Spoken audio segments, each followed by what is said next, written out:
Hello, yes, I've cut my hair. It's me from the future. I did not realise how weird this was going to look. Hey Spuds, it's Jamie. Welcome back to another video. First video on my channel, on the channel. Oh goodness, that went very wrong. Hello, welcome to the video.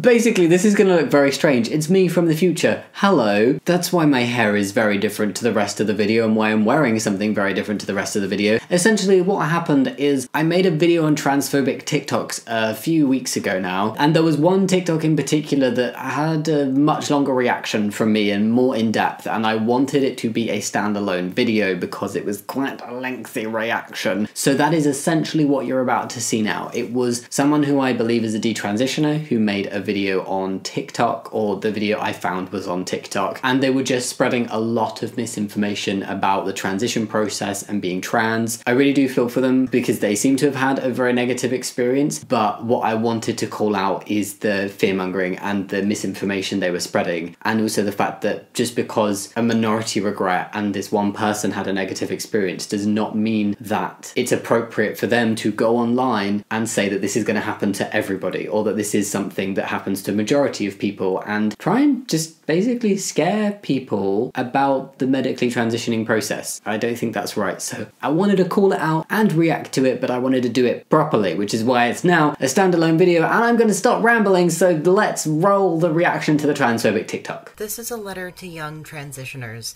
If you are about to transition, especially if you are underage, please listen to this. First of all, you cannot change your sex. Take it from someone who has tried. You cannot. There is no such thing as trans periods. Trans women do not experience any of those symptoms. You won't grow a dick when you start T. You won't grow mammary glands or ovaries or a uterus on estrogen. I'm pretty sure all mammals have mammary glands. I'm sure that's a thing I learned in biology. And I just googled it again just to make sure, and it does say that all mammals have mammary glands regardless of biological sex. So that's weird. When you start hormones, you are talked through all of the pros, cons, all of the changes that can and can't happen. I'm curious about where this is going to go because, yeah, You will have to be on hormone replacement therapy for the rest of your life, no matter how this goes, whether you remain transitioned or not, to stay on your path. Huh? You will have to remain on hormone replacement therapy no matter how this goes, whether you stay transitioned or not. That doesn't make sense. I mean, if you remove things like ovaries and testicles, you will have to take some kind of HRT forever. There's lots of cis people that have to take HRT for those reasons and for other reasons. But if you don't, then you can come off the hormone replacement therapy and another hormone will be present. As long as you have a hormone, estrogen or testosterone, present in your system, then you don't need to stay on HRT. The side effects are severe. I feel like only detransitioners really talk about the harmful and irreversible effects of cross-sex hormones. The doctors do a pretty good job of talking you through the irreversible effects. I'm curious about what they're going to describe as like the harmful and dangerous effects. Oh. But the side effects affect trans people who don't detransition as well. There are irreversible mental, physical, and emotional changes. There are. I am much happier than I was before, and I'm pretty sure that's irreversible. There have been many irreversible physical changes that have happened to me, my voice, my beard, and that's what's right for me, and many studies show that this is the treatment for trans people. This improves well-being, reduces anxiety, reduces depression, makes trans people happier. This is what is right for trans people to do if medically transitioning is something they want and need to pursue. Not every trans person does, but for those where it's right for them, this is going to have a positive impact on their life. Most of which are permanent, and more severe the younger treatments are started and the longer you undergo them. Some of these side effects include being permanently misshapen by muscle and fat redistribution, which causes disproportionate features.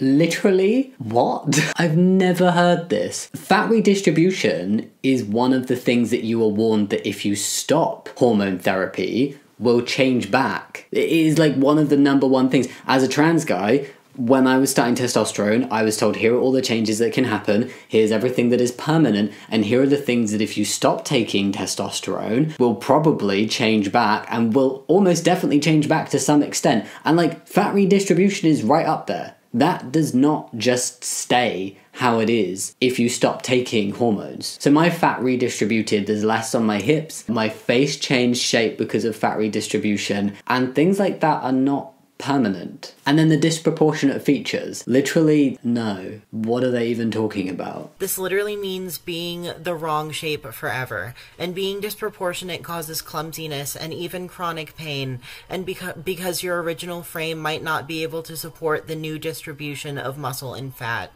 No. There is no treatment for this. Another severe side effect is infertility. I didn't care about this until it was too late. I was swindled by the idea that it didn't matter or that I could freeze my eggs, a mere $150,000, and now I might not be able to have my own children, severely limiting my dating pool and my future altogether. They sound like very robotic in their reading. You are warned a lot before starting hormones that it can cause infertility. It is not guaranteed, and it's also something that was pushed a lot more 10 years ago when I first started, that it was like, you will likely become infertile. If you want to have biological children, we recommend you freezing egg/sperm before you start hormone therapy. I don't know how much it costs in the States, like it does cost a fair amount here. It's not accessible for everybody, but at the same time, the infertility rates when you take hormones are not as high as they used to be thought of being. It's not a guarantee that you will become infertile. Many people are still fertile after being on hormones, and it is something that is warned a lot. It is mentioned a lot when you are starting hormones. You are told about it, you are made aware of it. It's just made clear. It is something that is said. On top of losing your fertility, your sex drive will change with hormones. It does. And that's not even mentioning surgery. It might become crazy or it might go away completely, but it will be unstable. The only time I've heard of it being unstable for people is when their hormone levels are unstable, but as long as you're having your hormones monitored, which you should be having, then it will stabilize. When you start testosterone, it can increase quite a lot. It's a very common thing that happens. When you start estrogen, you can experience a drop in your sex drive. It's very clearly laid out to people. What more do you want? It is an effect of taking hormones that people are made very well aware of. The language they're using is really extreme in the descriptions of what can happen. So even the things that they're describing that are accurate, like changes in sex drive, it's a very extreme type of language used to make it sound like it's always an incredibly bad thing and it's going to be horrible and unbearable. And that's not the case. And it's also something that is very well outlined. And then the infertility, they made it sound like you will be infertile, and that is not the case either. Sex will be different forever as well. If you are FTM, it will hurt